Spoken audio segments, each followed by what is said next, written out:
Good evening, everybody. I hope you're all keeping well tonight. Today is the 4th of October 2022, and I'm really pleased to be joined by a great English name, Peter Emptage. Just a quick one thing I did want to mention. I've been really pleased yesterday to buy the website of talkbadminton.co.uk. And so you can now email me actually at martin@talkbadminton.co.uk, and the website I'm working on, I'm learning a whole new technology of WordPress about designing, and I'm going to categorize my videos and things like that into regions and coaches and performance, and I can do a lot of really funky stuff within the website, and I'm really excited about that. So that's all going to come in the future. But right now, let's head over and meet Peter, who's down in Oxfordshire. Good evening. Good evening. How are you tonight? Not so bad, not so bad. I've just noticed the pictures on your wall. You're an architect, right? Yeah. So having done quite a few Zooms in the last few years, I thought I'd better make the office here look a bit more architectural. So I put up a few of the images. There's some interesting badminton stuff there. I don't know if you can see. Oh, wrong way. Just behind me here, there's Yes. the Red Bridge or Jean Brown Arena. That's um, the Olympic training venue for badminton for 2012. Really? And the best bit about this is the entrance reception area, which you see in that picture, Yes. is actually made is a glass screen, but it's the same size as a badminton court. Is it? Wow. So the doors are on the service, the center line. The service courts are the two panels either side of it. Wow. How did you get that gig? We used to do a lot of work with Redbridge Sports Centre. We've done probably 10 phases of work there. And it ranged from new gyms and sports hall extensions to squash courts, outdoor pitches for tennis, netball, football, hockey, and then they wanted to build a hall about the same sort of time as the Olympics was coming. The ODA wanted an Olympic training venue, and we actually converted it into a formal Olympic Wow. competition venue. It was a really exciting time because you can imagine a badminton player through and through, and here's my job designing an Olympic standard badminton hall. Brilliant. Absolutely fantastic. There's nowhere near enough specific badminton specific sports facilities. Scotland were very lacking. I Yeah. find, and there aren't many around the UK, are there? Do you know of many specific Um, badminton venues? yeah, there are a few, and I think that there is a desire to actually construct more. In places like Wickham, Wimbledon, Evesham, they are they are just for badminton. There's a few small two court halls as well that are badminton only. There's one in Essex that I'm chairman of the trust that look after it.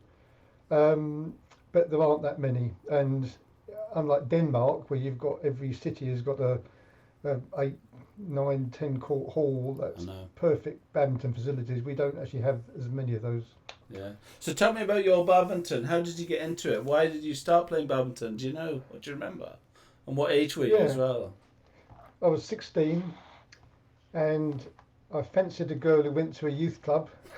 So I went to a youth club and they had table tennis, the usual stuff. This is quite a time ago now, I might add.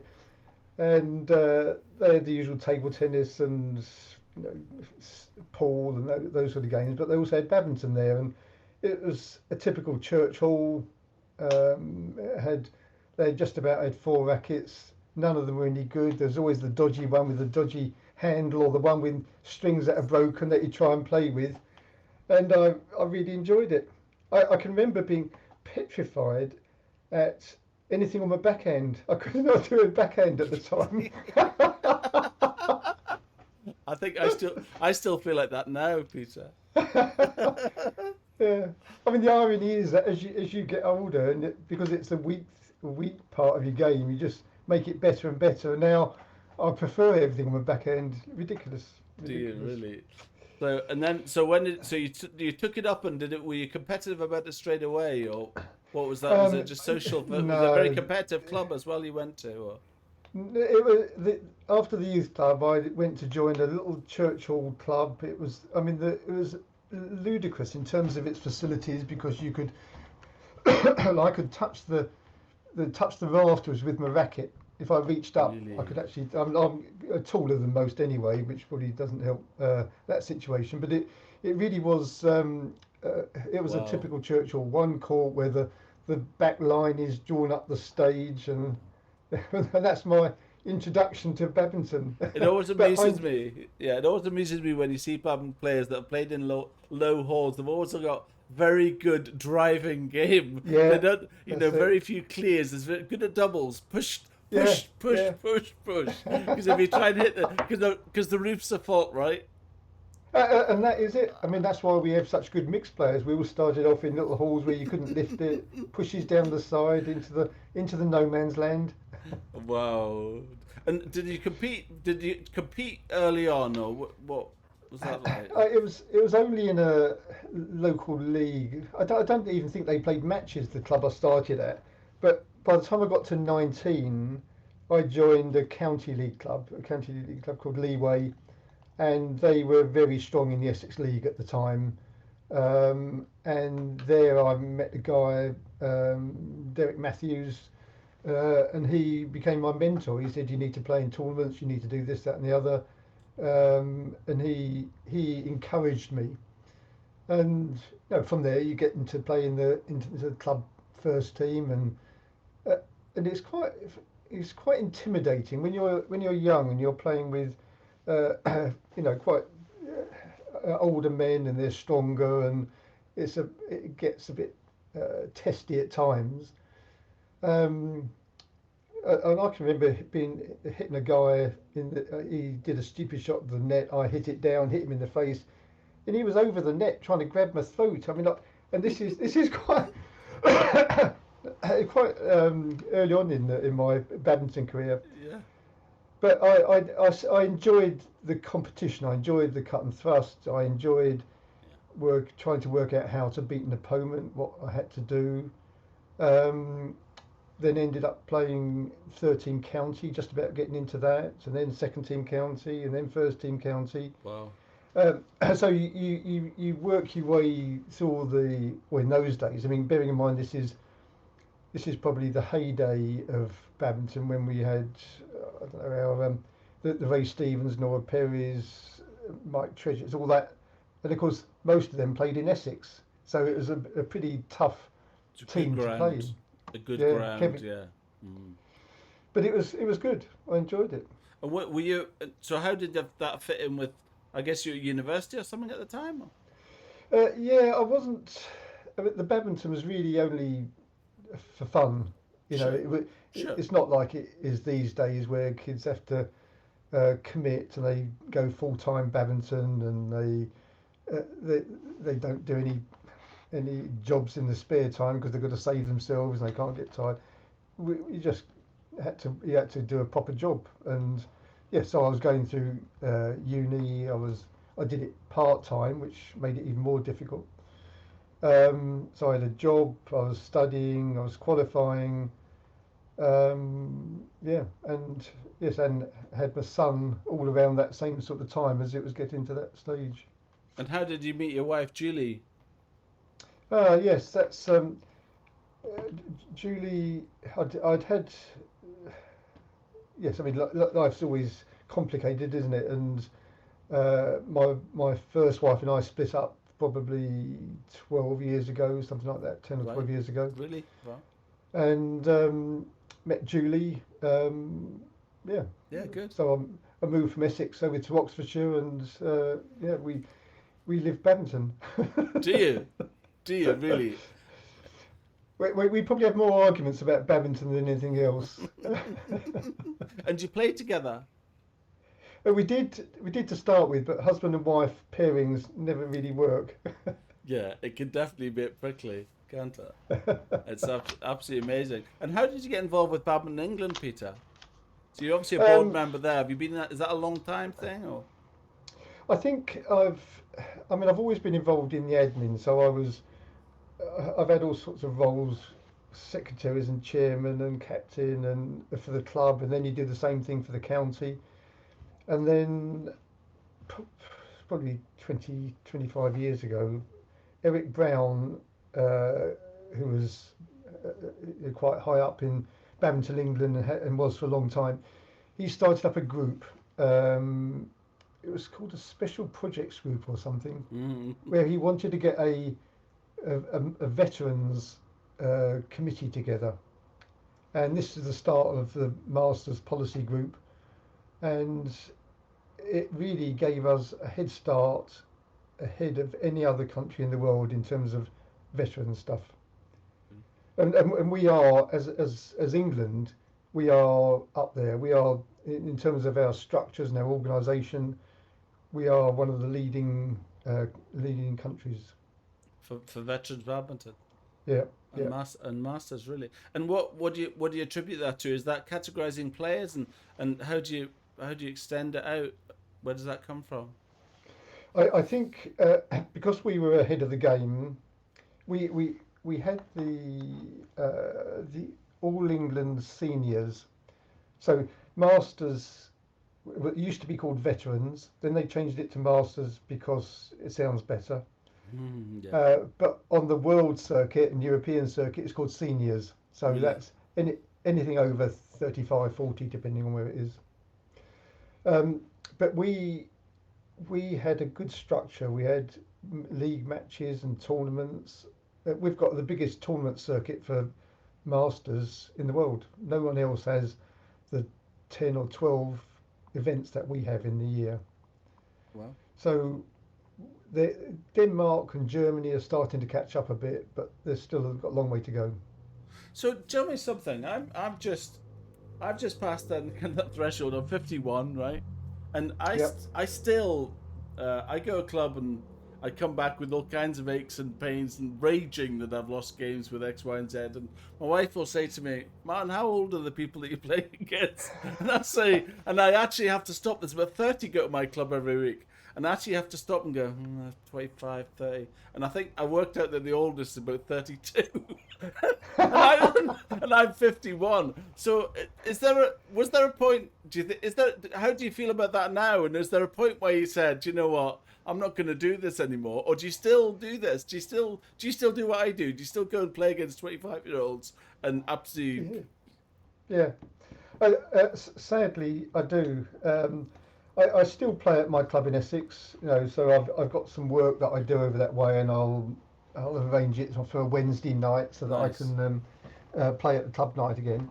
But that club night has got kids that are 19, 20, up to I don't know 20 to 30. But there's also some quite a few seniors or masters players there as well. So believe it or not, I'm not the oldest person there. Really?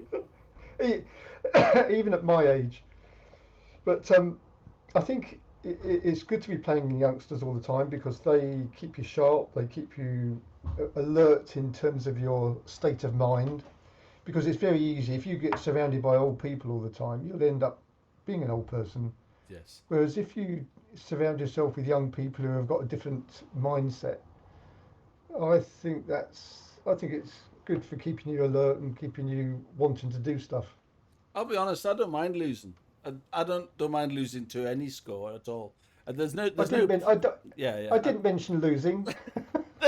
Like, my point is that I doesn't like. I would rather go to a club and lose than quite often win easily. I'd rather go Yeah, to a club where I was really really challenged, and I'd rather play in a game. I mean, I don't think it's everybody. I think there's quite a lot of people will say, "I'm not going to play this game because we'll never win it." I'm not that person. I will no, say, "Can I get 1 point, 2 points, 3 points?" I'm that's not. it. I'm not really bothered. Honestly, I'm not bothered. I just love the game, and it's yeah, such a great. It's do you know? Is there anything else? Do you think that is as much exercise without realizing that you're exercising? I come away and I look at my watch and check out my heart rate and my stats and that kind of thing, and I think, oh my god, I've burned like 1,100 calories in 2.5 Yeah, hours, and I yeah, don't feel like I've yeah, exercised. yeah. I think there aren't many sports. I don't think the general public understand what badminton is. They picture in their minds shuttlecock, which is a game you play in the garden and you pat it backwards and forwards a couple of times and that's it. But a game of badminton, I mean, if when we're playing a tournament, even Masters tournaments, you'll be playing 4 or 5 matches in a day. Um, they could be lasting 20 minutes, half an hour, sometimes for the really long ones, three setters, it could be getting on for an hour. And you're right, you burn up a load of calories, and it's the aerobic stuff, yeah. But you do hurt at the end of the day. As you get older, you hurt more. Yeah.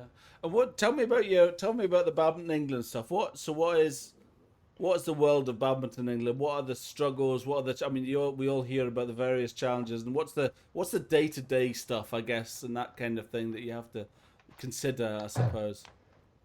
I think you have to remember it is a volunteer role. You don't get paid or anything for it. Yeah.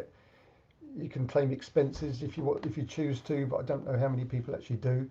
Yeah. But there's 12 board members, and each of those board members will have a role on one of the advisory boards or subcommittees. And as you probably well know, there is a lot of stuff going on at the moment. Yeah. There's been an enormous change. The whole top level of management have gone. They're recruiting replacements, and I feel very positive about where we're going now. Yes, It, I do. it, we've been in terms of our public performance that you see on the outside in terms of our star players. That there's the odd one or two pop up every now and then, but as a general theme, it's the results have been getting worse over time. Um, I think Morton's new appointment as performance director, I think, is absolutely first class. I think he has an approach which is very calm and considered. I think he's restructuring at the moment, and there's some good stuff coming out of that. I like what's coming.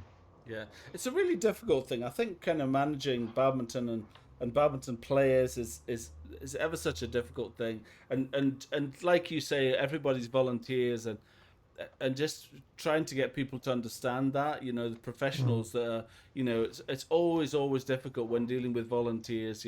People think that, because they're getting paid and it's their job and their career, everybody should have the same and it's quite hard. I find it, I see umpires, line judges, that stuff getting a hard Yeah, time, and I think to myself, they've literally, they've travelled halfway around the world, some of them, to, yeah, to umpire, yeah, and you see them yeah, getting abused, and you're thinking, really, yeah, yeah, the yeah, I don't know, it's yeah.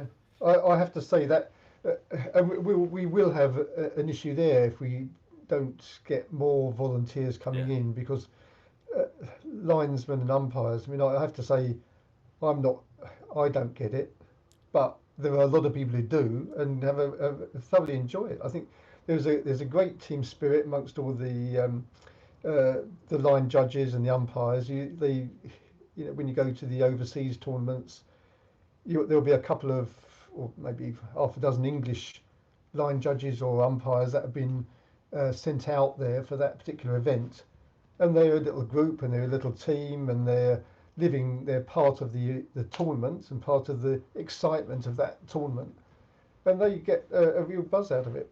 yeah. I mean, I speak to a lot of people. I speak to a lot of, yeah, officials and that travel, and they take their work holidays and they travel, and it is a perk of it. It's certainly not for the money. It's No, for seeing the world, for going to places, and to watch amazing quality badminton players, and that kind of thing. And I think it's definitely a retirement thing. It's something that you would just do. I would do it all day long, like travel. Where are you going tonight? I'm going to yeah, wherever.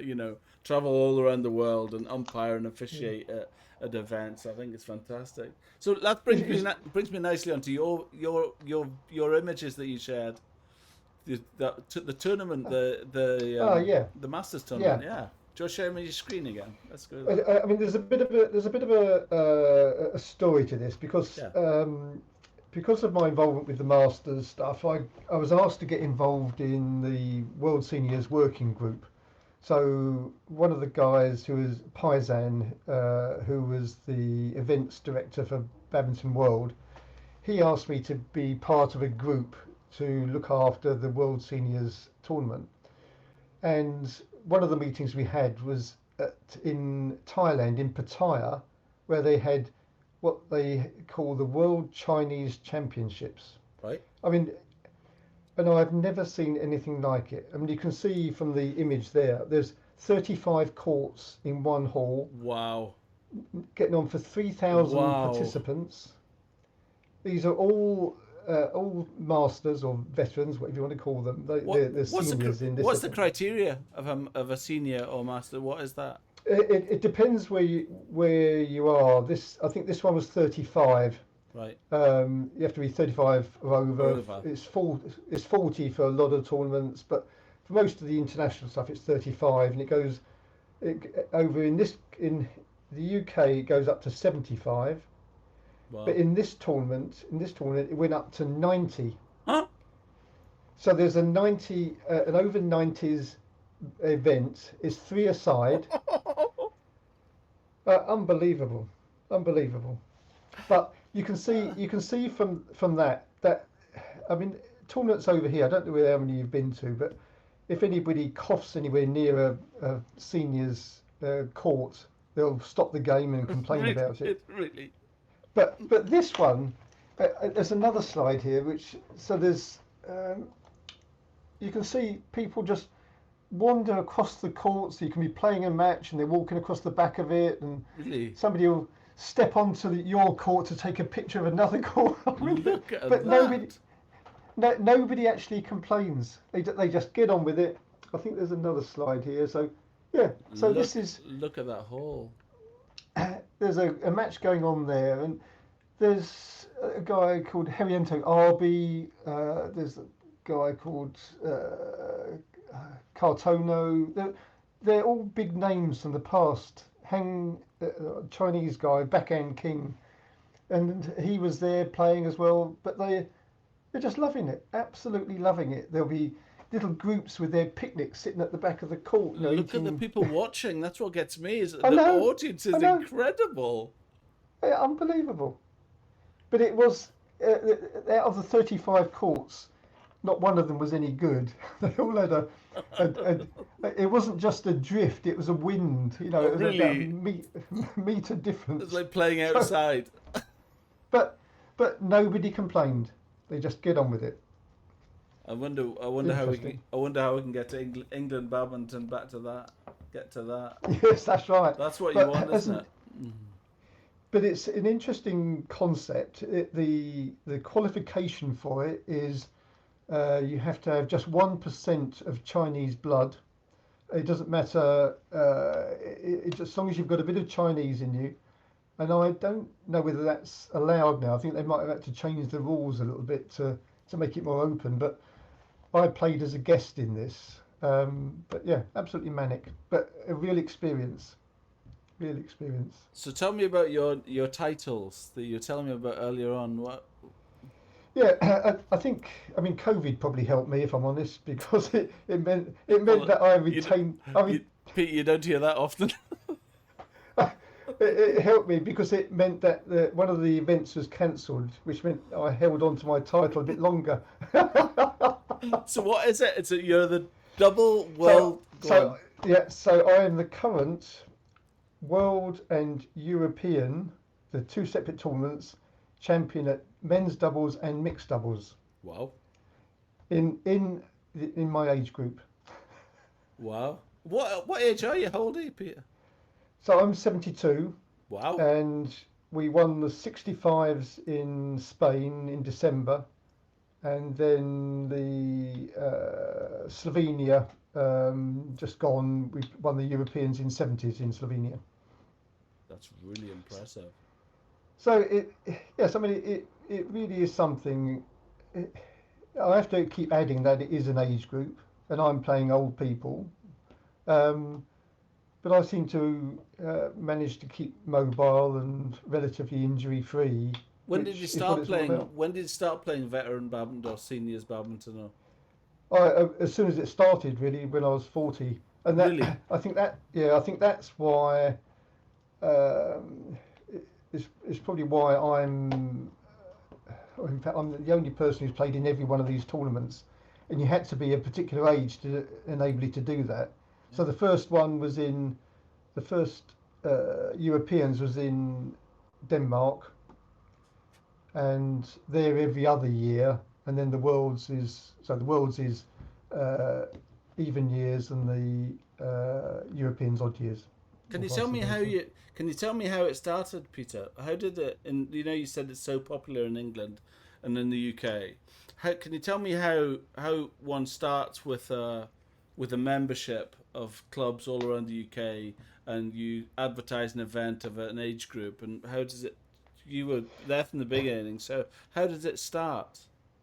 I think it starts with the counties because there was there's an over 45s. The very first All England seniors was over 45s only, and that was it, just one age group. I think then Badminton England asked the counties if they had any players. They were going to organise another tournament, going to increase the age groups. Then you start adding a 40s, a 45s, 50s, and it went up to 55s. And of course that expanded. Then they go to the counties and say, look, we're thinking of starting up a league. And it's people like Roy Carter from Dorset, who is chair of Masters Policy Group. People like that, they work very, very hard at this, and they'll phone round all the county chairs saying, look, can you get a team together? Just get a team. It's a friendly league. In fact, that was it to start with. We started up the inter-county veterans league with no rules. It wasn't going to have lots of rules. It was a friendly league. We're there to play a game. And of course, since then, it's got more and more tetchy and more rules and more. And just because people are old doesn't mean to say they're more relaxed about it. If anything, Um, quite the opposite, I would reckon. Actually. absolutely, absolutely, yeah. But that's how it starts, and then you get, I don't know, half a dozen counties getting together, and then they like the idea of that, and next they tell the next one, and it just expanded from there. And how does can I ask you a question on Badminton England and the database? I suppose is the critical thing. I'm involved in a busy club in Scotland, and Badminton Scotland are quite. I think it's critical that you have a. I think Ireland do a really good job of databasing the players. From every region, and they've got stages A to G. And I've interviewed Dan McGee and Dave McGill from Badminton Island, and Yeah, they do yeah, great work on categorizing players, and obviously have a very good understanding of what membership each club has, and who they are, yeah, and what age they are, and if they're competitive and if they're not competitive. And is Badminton England keep in on that, or how does? yeah. We do have all that data. Each of the counties or the county coordinators for Masters are sent a list of every affiliated member who is over the age of 40, Right. but they also send the ones with the over 35 so that we can approach them before they get to 40 to start getting involved. Well, But there's because of all the data protection rules, it's nothing's ever straightforward. So there's a lot of hoops you have to jump through first. yeah, of course, yeah, I know GDPR and all that stuff, and as you Yeah, that's say, it. it's yeah, That's it. you've got to be very careful. One question came to me there. Okay, so when he started competing, right? Um, when you started competing and being successful in your masters, right? What age group? When did you become noticeably better than everybody else? I suppose that's the leading. Do you know what I was thinking? Because I was thinking there's a Scottish Masters event coming up, and I think it's in late October actually. And I was trying Yeah. to think, and I was thinking, so I play a bit of singles, and I play some singles, and I started thinking, it'd be quite good to play in that Masters event, but I don't know anybody between the age of 50 and 55 that plays badminton. I can't think of a single person who Is this the one in Glasgow. Glasgow? Yes, Yeah. yes. Yeah. You need to do that. I always encourage anybody to just have a go. Even Really? if you haven't got a partner, you put partner Oh, wanted. really? Oh, I But can do you that. don't. Yeah, of course you can. I mean, there. they want people to play badminton. So you can enter the singles for a start. That's the first thing. Yeah. And then in the doubles, you just put partner wanted, and they will try their utmost to find somebody. And there'll be other people doing exactly the same thing. Oh, I don't know whether I can play. I haven't got a partner and all this sort of stuff. That's what I'll do. I'm going to do it. But you've got to. You've got to. And I want you to let me know how you get on. Well, I think that's a given. I think I know the result of that. The singles, I like my singles. It's good. It's a good workout. I do like it. But I play against a guy who's about 10 years younger than me normally, and I don't. He runs me around. He's not better than I am, but he runs me. Do you play singles or were you always? Also, what was your game? I hate singles. Do you? Really hate singles, did you always? Yeah. Did you always? Yeah, did you? I've. No, I used to play singles, third singles for the county, but it was only because they didn't have anyone else. But I did start playing singles in the Masters stuff when there was a year when I didn't have a mixed partner, and I thought I'll enter singles. And I did some success at it, but I just hate it. It's such a lonely event. I love it. I love it. You turn up on a Friday night. The hall is got these just single lonely people playing, and it's soulless. The place is soulless, and then it gets a buzz on the Saturday when all the doubles players turn up. Yeah, I know. I love it. Well, thank you very much for your time. I'll let you get on with your evening. I really appreciate your time. We've been on for 30 minutes. That's nice. It's just a nice time. Wow. I hope that's been. Is there anything else you want to talk about? Are you okay? You all right? No. I mean, that's it. I mean, there are a load of stories that. Perhaps we'll have another one day. Yeah, I think we should do that. Now I've met you. Now we're friends. We can do it again, and you can have a think about some more stories. And we'll come back to it definitely. I've got some real crackers about when I went to Turkmenistan and blimey, yeah. I'll save that for another time. Yeah, we'll do them again. We'll have another chat. We'll organise another one for a couple of weeks' time, Peter. All right. Okay. Now I've met you. Okay. Thanks very much for your time. It's been brilliant. Okay. Thank you, Peter. Cheers.